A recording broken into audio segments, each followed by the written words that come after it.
يا قلم سطر ونظم للقوافي ويا هواجس بالمشاعر شاركنا، يا فلسطين الحبيب رد حالج ما ترينا في القطاع وفي الجنينة، من مآسي يرتكبها شعب مجرم بالقنابل لا ود كل حين، ينتقم من شعبه ظلمه بيده غير عوده او حجاره او سكينه.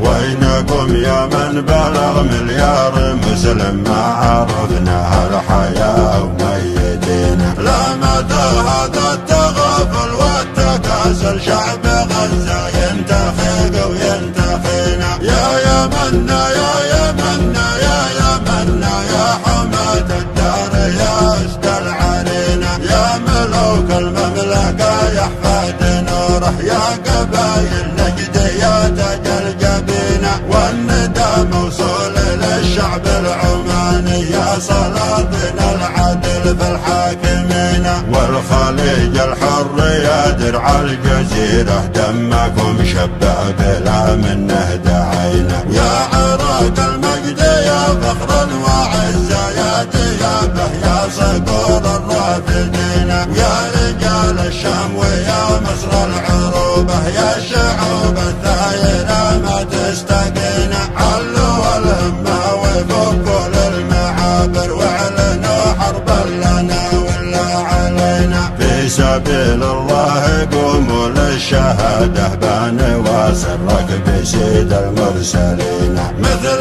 حمزة مثل خالد مثل سعد وجعفر الطيار مقطوع اليدين، والقضى المحتوم لكل يخافه لا محاله بانجيها وبايجينا، قبة الصخرة تنادي كل عامك الغريقة لتلوح باليدين، افتحوا الابواب يطوق المجاور واعلنوا النفرة لكل المسلمين، بانجيكم بانجيكم بانجيكم بانجي ركبان او مترجلين، والمجاهد في فلسطين الحبيبة فوزها المحتوم في دنيا ودين، والمجاهد في فلسطين الحبيبة فوزها المحتوم في دنيا ودين. يا قلم سطر ونظم للقوافي ويا هواجس بالمشاعر شاركنا، يا فلسطين الحبيبة رد حالج ما ترينا في القطاع وفي الجنينة، من مآسي يرتكبها شعب مجرم بالقنابل لا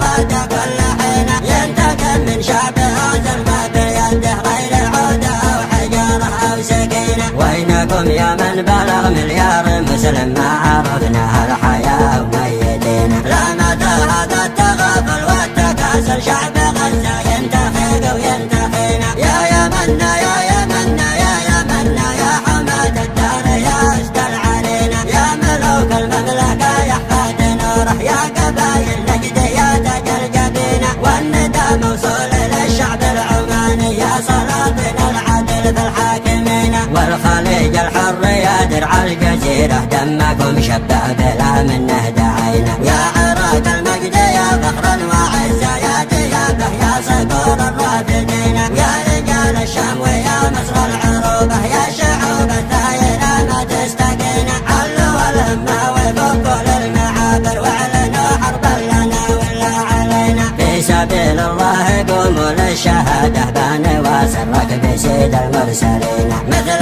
حمزة مثل خالد مثل سعد وجعفر الطيار مقطوع اليدين، والقضى المحتوم لكل يخافه لا محاله بانجيها وبايجينا، قبة الصخرة تنادي كل عامك الغريقة لتلوح باليدين، افتحوا الابواب يطوق المجاور